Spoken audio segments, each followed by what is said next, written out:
Halo teman-teman, selamat datang di channel saya.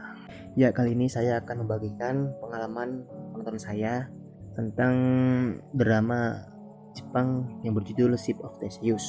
Mari kita simak baik-baik. Theseus no Fune adalah seri drama Jepang yang rilis pada bulan Januari lalu, awal tahun 2020, bergenre misteri thriller. Drama ini disutradarai oleh Yasuharu Ishii dan Daisuke Yamamura, berdasarkan manga series karya Toshiya Higashimoto yang judulnya pun Theseus no Fune. Drama ini dibintangi oleh Ryoma Takeuchi sebagai Tamura Shin, Ryohei Suzuki sebagai Sano Bungo, Yuri Ueno sebagai Yuki Tamura, Nana Eikura sebagai Sano Masako. Jadi, apakah dramanya bagus? Menurutku jawabannya ya, bagus. Oke, buat kalian yang belum nonton, saya sarankan untuk nonton dramanya dulu karena ini mengandung spoiler. Karena apa? Menikmati sendiri itu lebih dapat feelnya daripada di spoilerin. Oke, pada episode pertama di tahun 2020 diperlihatkan kehidupan Shin yang selama 30 tahun lebih hidup. Ia membenci ayahnya. Kenapa? Karena semasa hidupnya Shin selalu melihat keluarganya dirundung kesedihan. Bayangkan, dikerumuni wartawan, dibully oleh tetangga ataupun orang lain, dan tidak pernah sekalipun melihat ibunya tersenyum. Hal itu karena ayah Shin terbukti menjadi pelaku pembunuhan massal di desa Oto dulu. Shin juga meyakini bahwa ayahnya sudah tiada. Dengan melanjutkan hidup seperti itu, dengan ia menganggap ayahnya sudah tiada, ia tidak perlu lagi mengingat kembali hari-hari sedih di masa lalu. Nah, pada suatu hari, istri Shin mencoba membujuk Shin untuk mencari tahu lebih mengenai kasus tersebut dengan memperlihatkan buku catatan berisi berita-berita tentang kejanggalan sebelum kasus tersebut dimulai. Hadapilah hari esok, jangan lari dari kenyataan, begitu kata istri Shin. Akhirnya Shin mencoba untuk kepo dan akan mencoba bertanya kepada ayahnya besok.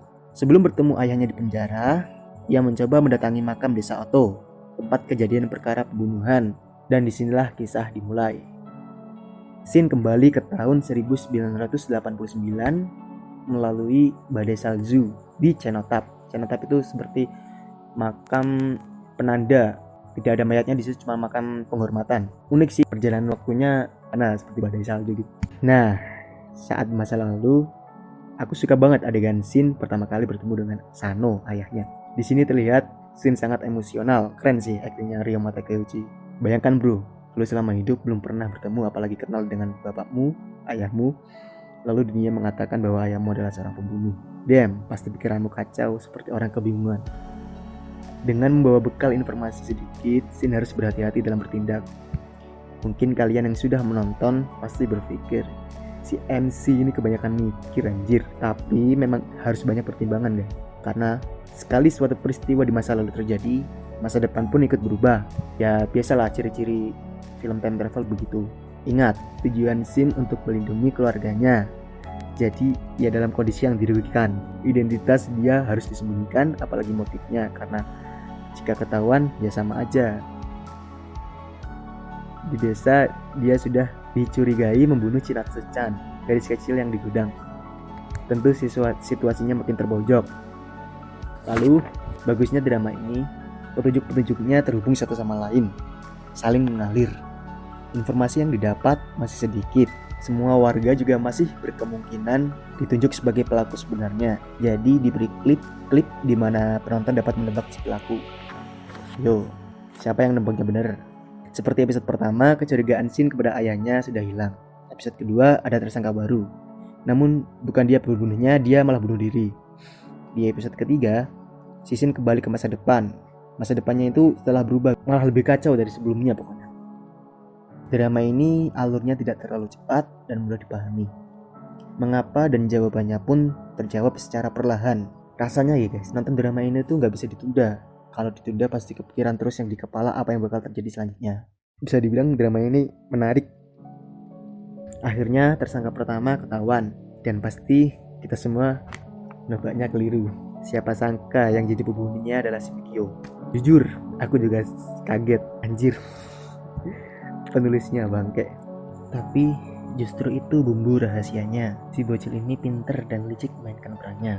Umur 10 tahun udah jadi killer, udah bisa mempermainkan Shin yang udah dewasa, dan si Sano yang bekerja sebagai polisi juga dipermainkan oleh dia. Motifnya karena si Mikio ingin menjadi seorang hero untuk si Sano Suzu. Ya, akibat bucin. Lanjut, ternyata si Mikio bukan pelaku sebenarnya guys. Masih ada lagi ternyata. Ya iya sih, kan masih episode 6 dari 10 episode. Masa pelakunya ketahuannya sekarang. Sebenarnya sampai sini aku suka ceritanya karena pelakunya nggak ketebak beneran. Sumpah, kenapa bisa si Mikio? Tapi ada kekurangannya guys. Di drama ini si pelaku sebenarnya malah membuat kesalahan besar menurutku. Kenapa?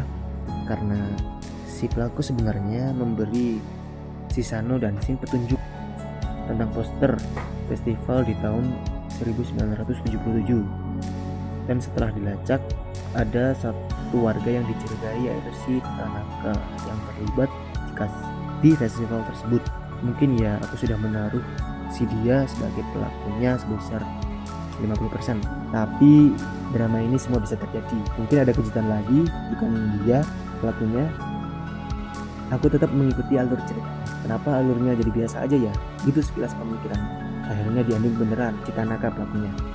Alasannya juga karena keluarga Tanaka jadi berantakan karena kasus festival tersebut. Ibunya dituduh sebagai pembunuh di festival tersebut dan si Sano sebagai polisi tidak mau melacaknya lebih jauh. Akhirnya ia ingin membalas dendam kepada si Sano Bungo. Di akhir drama diperlihatkan ending di masa depan yang telah berubah. Akhirnya terungkap karena kontradiksi ship of Theseus. Apakah kapal tersebut masih sama atau sudah berganti? Jawabannya, kapal itu telah berganti dengan kenangan lama yang memudar. Berarti perjuangan Shin dan Sano cuma si Sano yang ingat. Kasihan bedah, tapi top deh. Demikian review saya untuk drama ini. Mungkin saya bisa beri rating 8,5 dari 10 menurut saya. Maaf jika ada kesalahan dalam penyampaian saya dan jika ada kata-kata yang kurang berkenan di hati para penonton. Semoga kalian para penonton suka. Ada yang perlu ditambahkan, silakan pergunakan kolom komen dengan bijaksana. Jadi pertanyaan saya, apa pendapat kalian tentang drama ini? Silahkan komen di bawah. Mungkin ya, jika banyak yang bingung gimana nonton atau download drama, nanti saya akan buat tutorialnya. Mungkin bisa sedikit membantu kalian untuk menikmati. Sekian, sampai jumpa di review selanjutnya. Terima kasih telah menonton.